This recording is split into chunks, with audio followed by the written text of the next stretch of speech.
Merci de nous accueillir aujourd'hui pour le témoignage d'accompagnement de notre mère Anna Lund. Alors, il nous semblait important de dire dans le cadre de ce témoignage que notre mère adorait la vie. Elle avait une vie très riche de choses qu'on va évoquer tout de suite. Elle était très heureuse. Elle adorait la famille, on était très proches d'elle. Et elle avait des amis de tous âges. Ça allait de 18 ans à 80 ans. Elle était entourée tout le temps. Elle recevait des gens, elle faisait des repas. Voilà. Elle aimait beaucoup voyager. Comme vous voyez sur la carte, les petits points verts, c'est les pays où elle est allée 1, 2, 3 fois. Elle parcourait le monde dans tous les sens. Elle adorait la presse et la lecture. Et elle avait un passe-temps favori, c'était de découper des articles en fonction des centres d'intérêt de chacun, que ce soit des membres de la famille ou que ce soit des amis, qu'elle mettait dans les enveloppes et qu'elle envoyait par la poste pour être certain qu'ils les reçoivent bien et qu'ils les lisent. Elle adorait la cuisine, le jardinage et la couture. La deuxième photo, où vous la voyez en train de coudre, elle avait 96 ans. Donc, elle faisait ses repas, elle cousait, elle jardinait. Elle avait l'énorme chance d'avoir une terrasse à Paris. Enfin, elle adorait les arts. Elle allait dans les musées, les expos, et elle avait des tableaux et des sculptures chez elle. Je vais passer la parole à mon frère. Oui, notre mère attachait beaucoup d'importance à son autonomie. Elle faisait tout ce qu'elle pouvait pour la maintenir. Elle s'est forcée à monter les 6 étages pour arriver à son appartement, l'escalier. Elle avait besoin parfois d'un petit coup de main. Mais c'est devenu impossible à l'âge de 95 ans. Et donc, elle est restée chez elle. Mais elle faisait venir des kinés et elle faisait elle-même des exercices tous les jours pour garder sa mobilité. Elle mangeait sainement. En plus de la médecine traditionnelle, elle utilisait des huiles essentielles et de l'homéopathie. À l'âge de 96 ans, elle faisait encore ses repas et sa toilette elle-même grâce à sa détermination. Côté santé, elle a subi un cancer du côlon à l'âge de 82 ans avec une opération et de la chimiothérapie, mais elle s'en est remise. Dans les années qui suivaient, elle a subi quelques occlusions intestinales avec hospitalisation à chaque fois. Elle a eu beaucoup de problèmes d'arthrose qui rendraient ses déplacements difficiles et assez pénibles, mais elle persévérait. Elle avait des problèmes cardiaques et un jour, elle s'est évanouie à cause de ça dans la rue. Elle est tombée sur son visage et là, vous voyez sur la photo de droite la conséquence. Suite à ça, on lui a mis un pacemaker, donc ça ne s'est pas reproduit.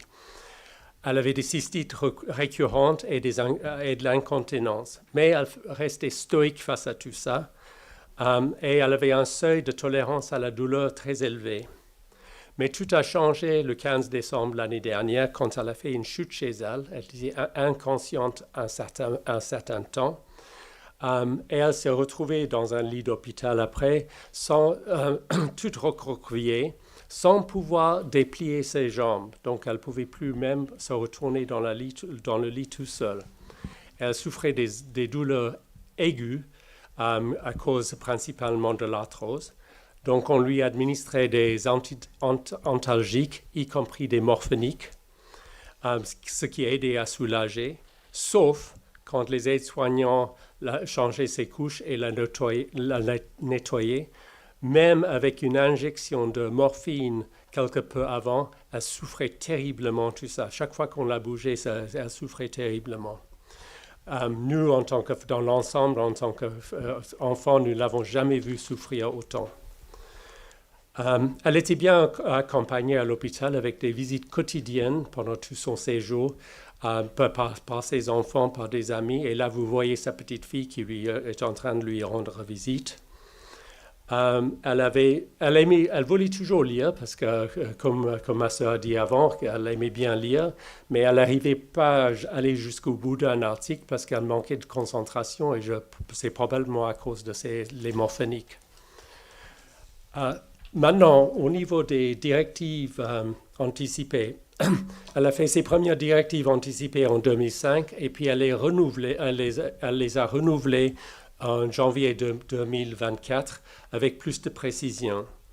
En avril 2024, elle a ouvert un dossier avec le médecin généraliste, Dr. Yves Delort, à Bruxelles. C'était une consultation en visio. Et lui, en l'écoutant, il a jugé que ces polypathologies remplissaient les critères belges. Donc, a priori, elle pourrait accéder à une euthanasie en Belgique. Suite à ça, ma mère a envoyé une demande écrite, manuscrite et signée, une demande d'euthanasie, mais sans préciser la date à laquelle elle le souhaitait. Et ça, c'est quelque chose qui facilite les démarches. Après 7 semaines à l'hôpital, le médecin de service est venu voir notre mère et nous deux, et pour annoncer qu'en fait tous les traitements et les tentatives de kiné et tout ça étaient infructueuses, qu'elle n'allait pas récupérer, parce que ce que je n'ai pas dit, que pendant tout ce temps à l'hôpital où elle était, pendant les 7 semaines, elle espérait, avant ce moment-là, elle espérait toujours récupérer et son autonomie et retourner chez elle. Elle essayait même de faire des petits exercices dans le lit, mais bon, elle arrivait à bouger à peine ses jambes. Donc, le médecin a dit, bon, vous allez avoir une dépendance quasi totale, permanente. Et que ses souffrances physiques allaient sûrement continuer, donc, tous les antalgiques, morphiniques, etc. Donc, la seule solution qu'il proposait, c'était une hospitalisation longue durée. C'était une idée que ma mère ne supportait pas, de rester le restant de sa vie presque tout le temps alité, sans pouvoir faire toutes les choses qui l'intéressaient dans la vie. Elle ne supportait pas cette idée-là. Elle avait évoqué à l'hôpital la possibilité d'aide à mourir. Évidemment, dans un hôpital parisien, bon, ça, c'était pas possible. Et d'ailleurs, c'était même écrit dans son dossier médical de sortie qu'elle avait fait une demande d'aide à mourir. Donc ma mère m'a demandé de mettre en place la solution belge. Elle l'a demandé avec insistance. Donc voilà, j'ai tout mis en place pour la Belgique en suivant des conseils de Nathalie Andrews sur les divers services, conseils très précieux. J'ai accompagné ma mère en ambulance de Paris à Bruxelles. Nous l'avons mis dans un établissement de soins à Bruxelles et nous avons trouvé un logement temporaire à proximité pour ma soeur, mon frère et moi-même. Voilà. Et puis, elle est passée, bon, l'établissement privé s'appelait la Cité Sérine. Elle a passé une semaine à la Cité Sérine, où c'était beaucoup plus confortable qu'à l'hôpital, avec des vrais draps, une grande chambre. Et aussi, les aides-soignants et infirmières étaient beaucoup plus disponibles. Bon, c'était privé, donc c'était mieux. Elle avait toujours autant de souffrance, donc c'était exactement les mêmes antalgiques, morphiniques et tout ça. Pendant son séjour, elle a eu la visite du docteur Delort, et à qui on a mis son dossier de sortie de l'hôpital parisien, ainsi que l'original de ses directives anticipées. À ce stade-là, notre mère a réitéré sa demande d'euthanasie. Quelques jours plus tard, un psychiatre est passé la voir. Le psychiatre a passé plus d'une demi-heure avec elle en train de converser de choses diverses et aussi sa volonté d'aide à mourir. Et à la fin de la séance, il a jugé qu'elle avait tout son discernement. Donc, de ce point de vue-là, elle pouvait tout à fait accéder à l'euthanasie en Belgique. Donc, le 13 février de cette année, elle a été transportée à un hôpital universitaire à Bruxelles en ambulance, accompagnée cette fois-ci de mon frère. Et vous voyez que dans la chambre, il y avait un énorme poster d'une plage avec la mer derrière. Nous avons réussi pendant ce temps-là à garder le sourire, mais le plus incroyable, c'est que ma mère était tout à fait à l'aise et souriante, malgré le fait qu'elle était sur le point de mourir. Donc, après à peu près 1 heure, les infirmières sont arrivées pour installer le système de perfusion. Et puis, le docteur Delorte avec un autre médecin de l'hôpital sont arrivés. Et ils ont demandé à notre mère si elle ne voulait pas changer d'avis par rapport à l'euthanasie. Et la réponse de ma mère était « pas question ». Donc, ils ont fait l'injection mortelle et elle s'est paisiblement endormie pour toujours. Bon, quel était notre ressenti après tout ça? C'est qu'évidemment, c'est très triste de perdre sa mère, surtout une mère formidable.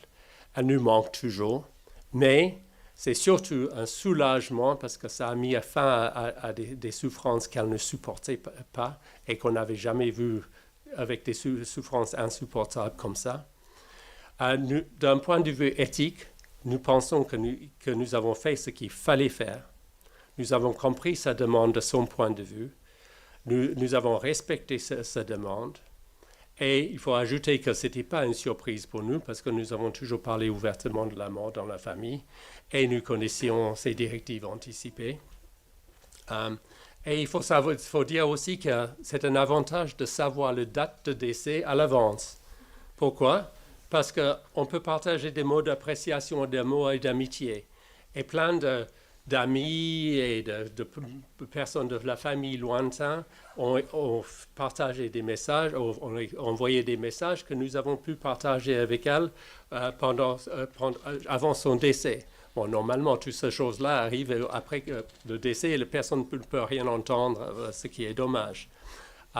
Bon, maintenant, je vais passer la main à Jennifer. En allant, donc on était tous les trois avec notre autre frère qui est aux États-Unis et c'est pour ça qu'il n'est pas avec nous aujourd'hui.